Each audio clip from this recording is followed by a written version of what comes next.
You notice it on a Tuesday morning. Nothing dramatic. Nothing you could point to and say, there. That's the moment. It's quieter than that. More surgical. Your manager stops, including you in the Thursday strategy calls. Not with an explanation. Not with a conversation. Your name just isn't on the invite anymore. You check your email. You check again. You tell yourself it's probably an oversight. It isn't. A few weeks before that, your desk got moved. Closer to the printer. Further from the window. Further from everything that signals you matter in this building. You got a new project, not a better one. A lateral one. The kind that keeps you busy without building anything that could go on a resume. And then came the return to office memo. 5 days a week. Effective immediately. No exceptions.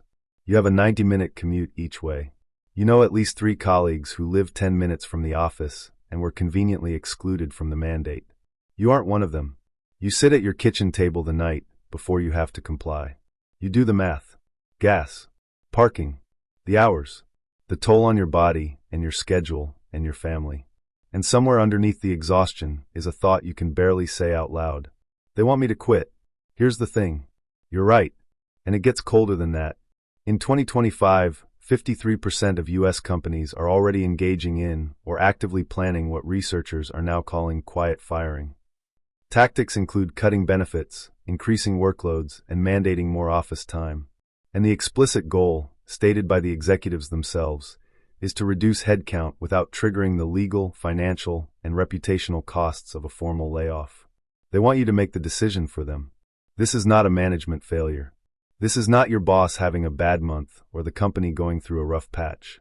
This is a calculated cost reduction architecture operating exactly as designed. And until you understand the mechanics of how it works, you will keep absorbing the damage without knowing where it's coming from. When a company wants to reduce its workforce, it faces a specific set of costs. Severance packages, unemployment insurance contributions, the risk of wrongful termination litigation, the reputational damage of a mass layoff appearing in the press, the very real possibility that the next round of top candidates will see that headline and choose a competitor. Formal layoffs are expensive, visible, and messy. But what if you could accomplish the same reduction in headcount at a fraction of the cost, with zero public announcement, and with the added bonus that the departing employee absorbs all the psychological cost of the exit? That's quiet firing, and it is not passive. It is an active management strategy with a very specific toolkit. The first tool is what I call the workload trap. You get more work. Not because the company is growing and needs your output. Because more work accelerates burnout. More work erodes your quality of life. More work makes the job feel increasingly incompatible with the rest of your existence. And crucially, more work without additional pay or recognition means you are now delivering free labor, while simultaneously being demoralized into considering whether you even want to stay. The second tool is the visibility freeze. You stop being included in the meetings where decisions get made. Your name disappears from the distribution lists that matter. Your contributions stop being acknowledged in the forums where careers are built. This is not accidental. This is a deliberate reduction of your perceived internal value, making you feel irreplaceable to no one, making the exit feel like your idea rather than theirs. The third tool is what's happening in offices across America right now. The RTO mandate. According to research from Bamboo HR, a survey of more than 1,500 U.S. managers found a quarter of C-suite executives hoped for voluntary turnover after implementing a return-to-office policy. 1 in 5 HR professionals admitted their in-office policy was meant to make staff quit. Read that again. They surveyed executives, and a quarter of them admitted, on the record, that the return-to-office mandate was designed to make people leave. This isn't a conspiracy. This is a documented corporate strategy, and it targets specific employees, the ones with long commutes, the ones with caregiving responsibilities, the ones who built their lives around the flexibility they were promised, the ones the company wants to exit without the cost of exiting them. This is not happening in isolated pockets of bad management. This is a systemic national trend with data behind it. A 2025 survey of 1,000 U.S. employees found that 73% have experienced quiet firing tactics firsthand. The most common method reported was increased workload without additional pay, followed by excessive micromanagement. And 70% of employees now believe that return-to-office mandates are being used as a deliberate strategy to push them toward resignation. 70%. That's not paranoia. That's pattern recognition. In a survey of more than 1,100 U.S. business leaders, 42% said they've already started quiet firing in 2025, and 11% plan to begin later in the year.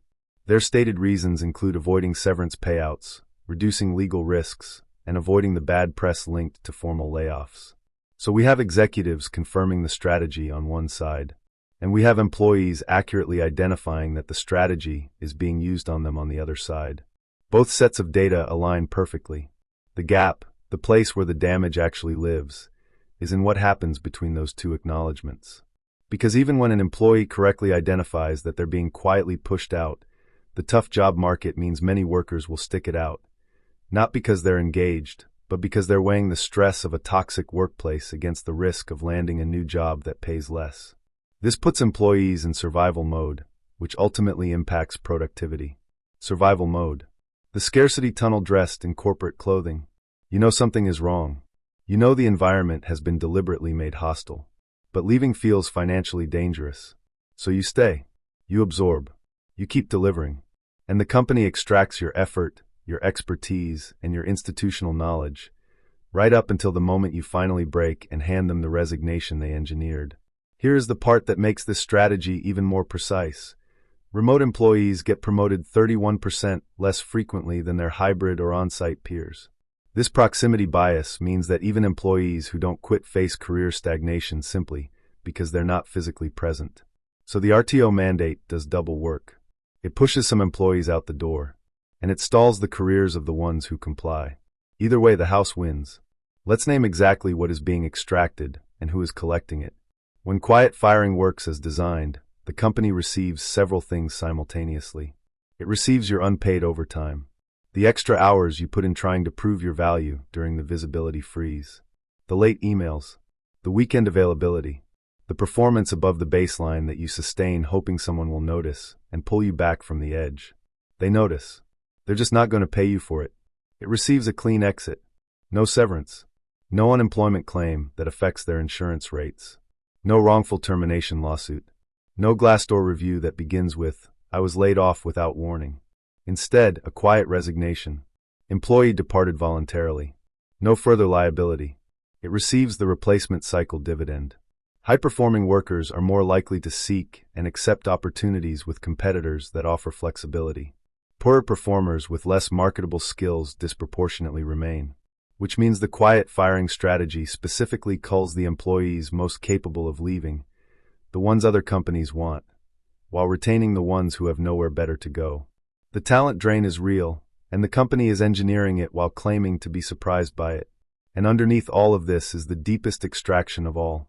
Your confidence. When you are gradually excluded, overloaded, frozen out of visibility, and pushed toward the door, and you don't know that it's a system, you internalize it as a personal verdict. You start to believe the workload means you're not capable enough. The exclusion means you're not impressive enough. The lack of promotion means you haven't earned it. The system is counting on that internalization. Because an employee who believes the problem is themselves will keep working harder, absorbing more, staying longer, and exiting more quietly than an employee who understands they're being played. The house doesn't just want your labor. It wants your silence on the way out. So what do you actually do? Not motivational responses. Not believe in yourself, or find your passion, or your next opportunity is just around the corner. Those are tools designed for people operating above the pressure line. If you're in the middle of a quiet firing, you are inside the tunnel. And inside the tunnel, inspiration evaporates. What you need is structural. The first countermeasure is documentation. Start immediately. Every project you contribute to, document your specific contribution in writing, ideally in an email that creates a paper trail. Copy yourself. Save the threads. If you are in a meeting where your idea is used without attribution, send a follow-up email summarizing the discussion. Just wanted to document the key points from today's call. This does two things. It creates evidence of your value that exists outside your manager's perception of you. And it creates a record that, if the quiet firing escalates to something legally actionable, protects you. The second countermeasure is the visibility audit. Map your relationships inside the organization. Identify which ones exist above your direct manager's line. Begin cultivating those relationships before you need them. A senior leader who knows your name and your work is a structural asset. It makes you harder to quietly exclude because you have visibility that doesn't route through the person who is trying to reduce yours. The third countermeasure is the exit runway. If you have correctly identified that you are being quietly fired, the worst move you can make is to let them control the timeline. Build your exit on your schedule, not theirs. Update your resume now. Begin conversations in your network now.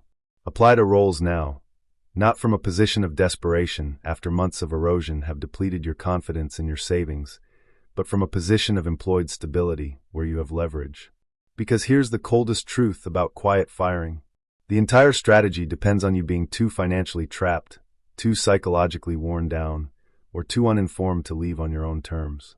The moment you understand that the environment was deliberately engineered, and you start engineering your response with the same deliberateness, the strategy stops working. They design the exit. You just need to walk through it before they push you. The house always wins when you play by rules you don't know exist. Learn the rules. Change the game.